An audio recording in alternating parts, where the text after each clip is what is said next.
confession. I love crappy romantic comedies. Yeah, it's a cliché. I can't help it. I love them. All those movies have that scene, you know? The girl is at her wit's end.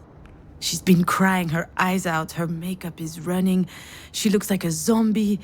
She's done. Which is when Ryan Gosling knocks on her door to coax her out. Miss.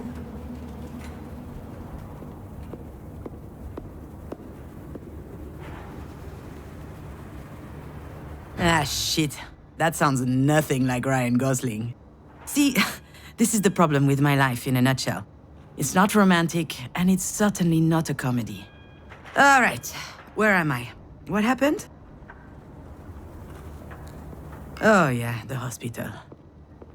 I felt woozy, and then really, really hot. And I guess that I fainted?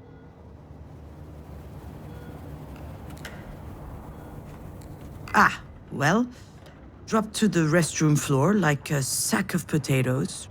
No better place for a nap. Are you okay, miss? Oh, shit, the doctor.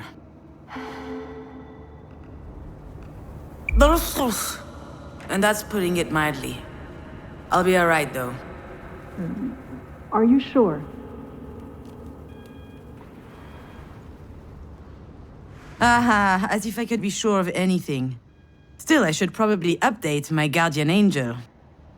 Actually, now that I think about it, maybe there's something I know for sure. If I have to spend one more second lying on this filthy floor, I'm pretty sure that I'm going to vomit. Vomit again, I guess. I'm just a little nauseous, is all. I just had a little bit of a moment. A big moment. But it's over now. Sorry, I ducked out. I'm already feeling much better. I can hardly tell her the truth, can I? Most people don't actually want you to be honest with them. Oh, I apologize, Dr. Giagana. I just vomited up my breakfast. I had it all over my chin. It wasn't a good look. It's hardly my fault. I haven't been handling stress very well lately. I guess it depends on what qualifies as lately, If we could take it to mean anything from yesterday to the day I was born, then I'm not lying. I'll be out in just a second. Those weren't here before. Do you think they have any idea where they are? I'm sure this comes as a shock, but it is crucial that you understand the situation. Your mom had a brain aneurysm. Do you know what that means? Mom. Funny. I could never get myself to call her mom. She's always been Marie to me. As I understand it, it's a weakened artery wall? Correct. And that artery ruptured, which caused a hemorrhage. It is a serious situation. We need to prepare for whatever happens next, very quickly indeed. I've watched enough Grey's Anatomy to know that this is not good. Serious? What can I do? Anything related to medical care will be my team's responsibility. But you are her trusted advocate. I'm sorry, you should be her what aware. now? Do you not remember? This is the reason we called you. We have your name and your number, which means that you signed the release. I have no idea what she's talking about. And since she is not able to express her will, it falls to you to speak on her behalf. But I presume you discussed that when you went through the process. So you must know that there are a number of options to consider. I don't believe it! She put my name on the form without asking me. She must have forged my signature. It's hardly a surprise. She's always done that kind of stuff.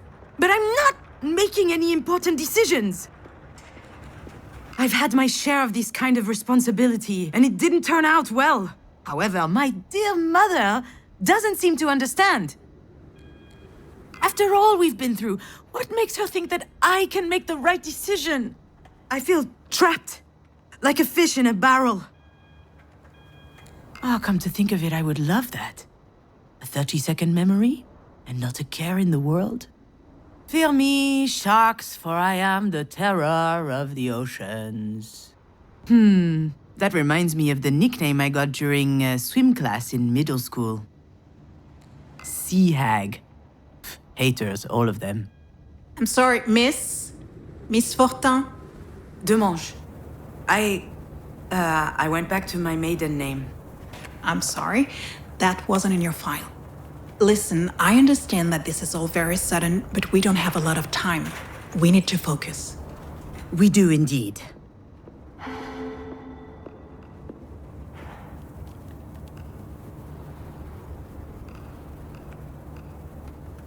Why do you think I'm here? Let me be clear, miss. I'm not your enemy, I'm just the on-call physician. So we can work together to help your mother, or we can wait 7 hours, 22 minutes, and 17 seconds. And then I can go home, and you can pick up the conversation with Dr. Zorzin instead. But I should warn you, Zorzin is an old coot. No, you're right. I'm sorry. Okay. I guess I deserve that one. It's okay. I understand. It's not an easy situation. Our major concern right now is the hemorrhage is spreading. There's the risk of a cerebral vasospasm. That is a complication which could severely affect her brain. Is she going to die? We're doing our best to make sure that doesn't happen. But there could be long-term consequences. This sort of event severely impacts the body, and mental functions may also be impaired. I need to know if you and your mother will be able to deal with that sort of complication. I'm not ready for this. Holy... fucking... shit. No, it can't be. What do you mean? To be completely frank, if we're able to pull your mother through this, there's only a small chance she'll be like she was before. Small? How small? Smaller than that. In all probability, she will never be quite the same. Some people would prefer not to keep living under such circumstances. That rather their medical care were geared more around letting go as gracefully as possible. What I need to know is, what would your mother want? I don't know how to answer that. Last time she told me she wanted something, it was... to be in MoMA. Excuse me? MoMA? The museum in New York. Miss Demange, Wait, your mother's that Marie Demange? The artist? Ah, there it is. Works every time. Once people figure out who Marie is, snap! Their whole demeanor changes. They feel like they know her somehow. Of course, they're completely wrong. Oh, she takes them in with her dog and pony show, but there's a world of difference between who she is in public and in private. And if this doctor knew Marie, the real her, she would realize how ridiculous her question is. Yeah, the Marie Demange. And I'm her assistant, I guess.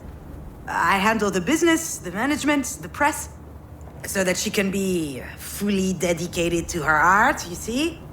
Anyway, the other day, I got a call from Centre Pompidou. They want to do a retrospective on her life and work. Can you imagine? The billboards, the crowds, the press, the whole shebang. And I'm like, hell yeah! I hop into my car, I rush over to tell her. I run into the workshop, yelling, and you know what she said? Did you hear from MoMA? Ugh. Someone had told her they were considering her self-portrait 8, a canvas from her latest series. A whole exhibit in Paris, on the other hand, she didn't care. So, that's my mother. Most of the time, I don't know. I have no idea what she wants. I know what I'm asking isn't easy. I can give you a little time to think. Like that would change anything. I suppose I need to think about it. I'm sorry, I gotta go.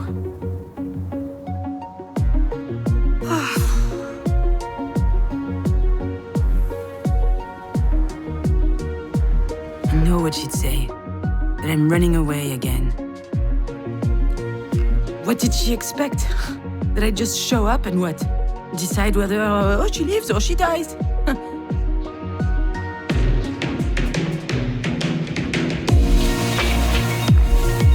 I don't even know how I'm supposed to make it to the end of the day, let alone... Oh, what?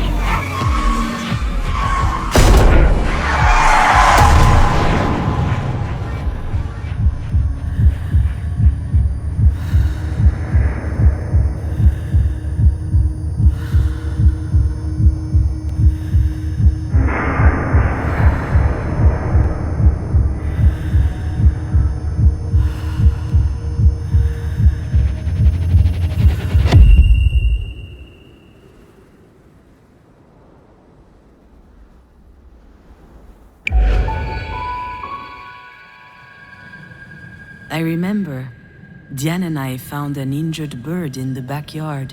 It was tiny.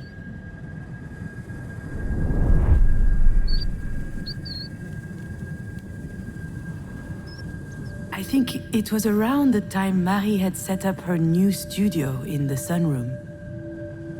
Now that I think of it, that was also my first experience with death. In fact, I also had a really weird dream that night. Something about that day always seemed off. I never figured out why. And why am I thinking about this now?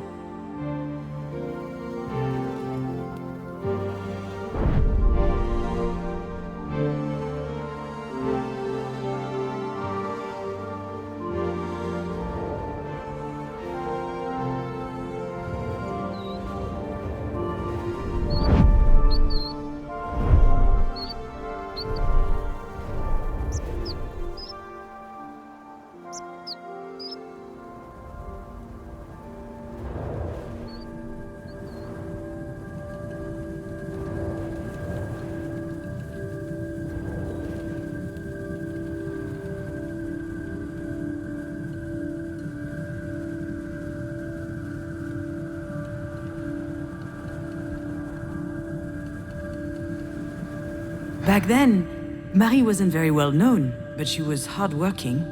She had just started a series on birds, actually. They were all over the house. She considered them a symbol.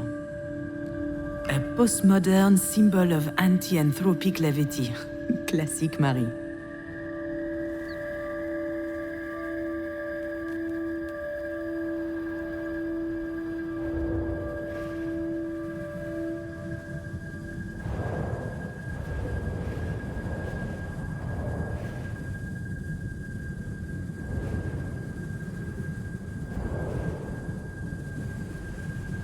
I think I saw a big shadow moving down the hallway that night. I imagined a monster bird was visiting us. For a long time, I thought it was just a strange dream.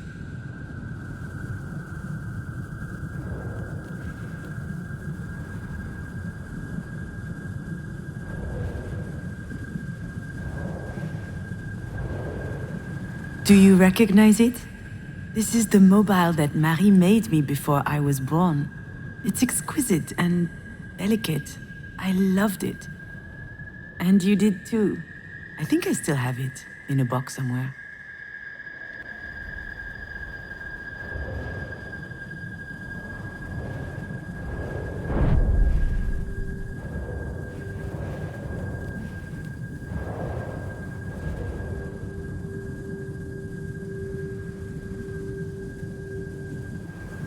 Yeah, Diane was so proud of packing her own suitcase. Her father came to pick her up that afternoon. She spent the weekend with him and her stepsister. I was a bit jealous, but also happy to have some time with my mother, just us.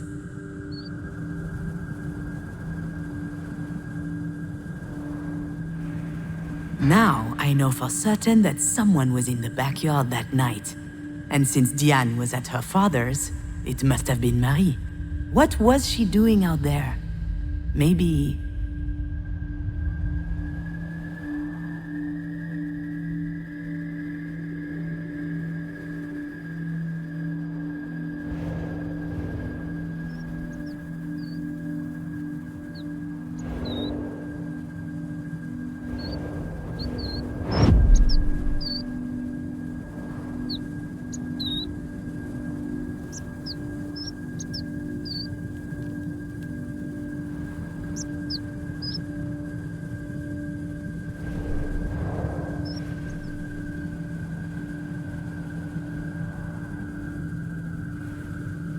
Marie was always quite passionate about birds.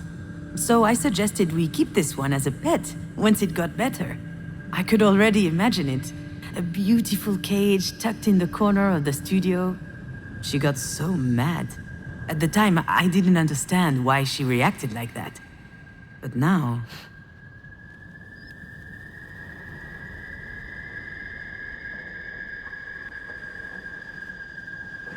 Marie told us she'd take care of the bird, so we went back to playing. I never saw it again, and when I asked what happened, she said it just flew away. I was so relieved.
The nest was high up in the tree, but the wind blew it down.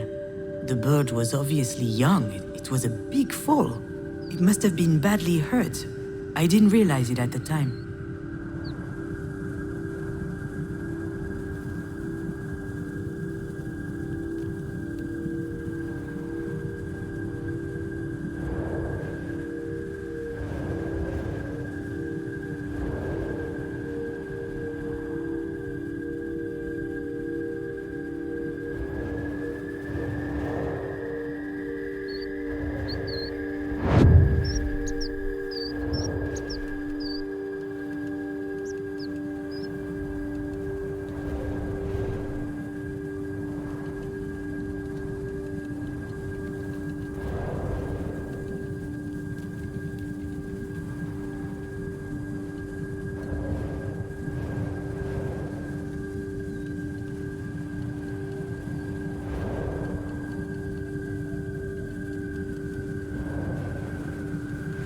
Maybe Marie killed the bird. That's what she was doing out there in the middle of the night, burying it in secret. And it might sound strange, but I also understand why she did it.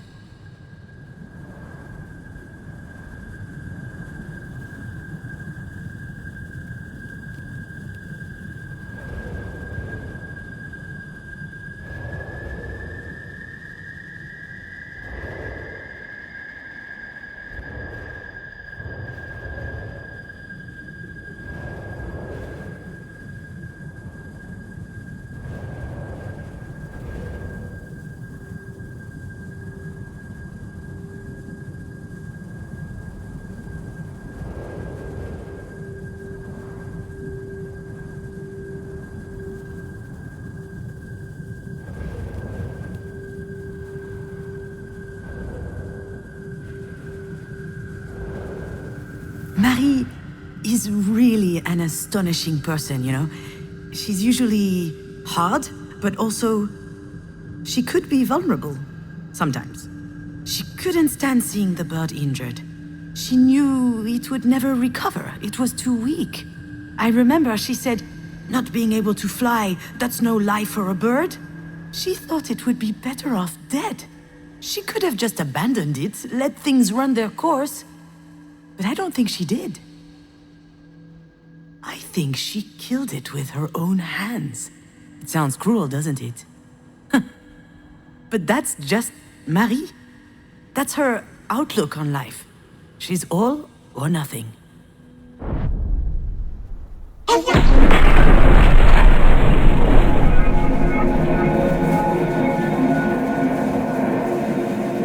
What I need to know is, what would your mother want? I'm not ducking out. Not this time. After all, isn't this what Marie wanted?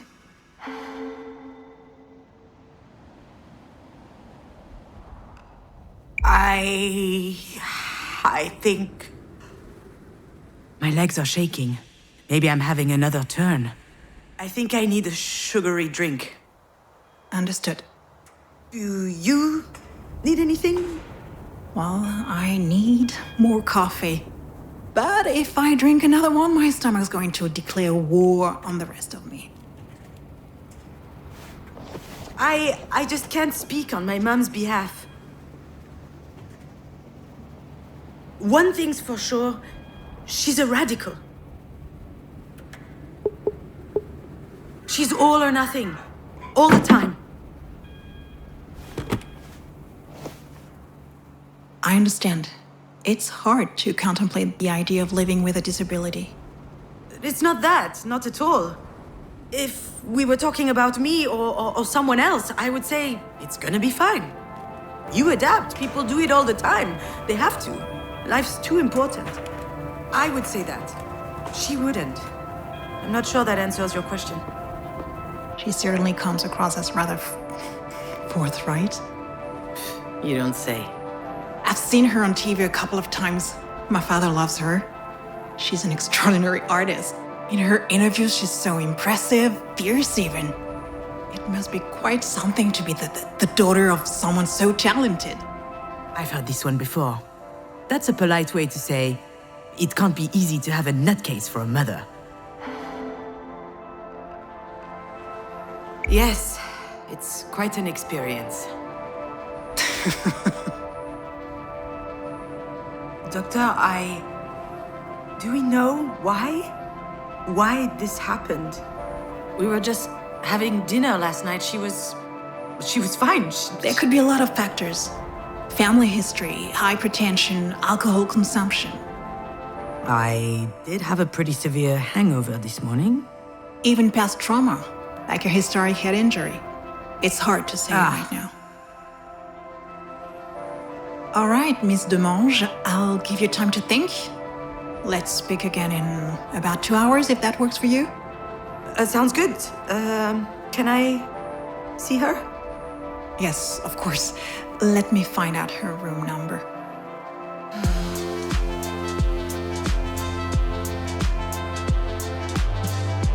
I know what I have to do, what I should do.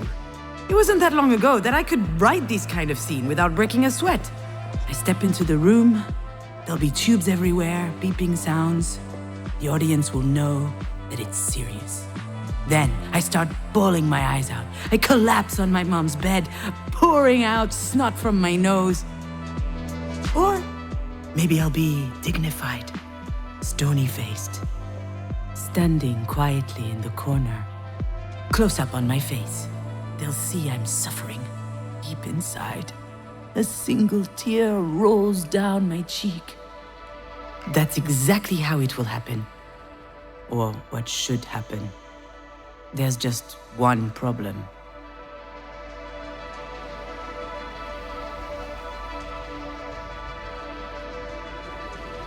I really must. She probably needs me. I don't know why, but I can't open that door.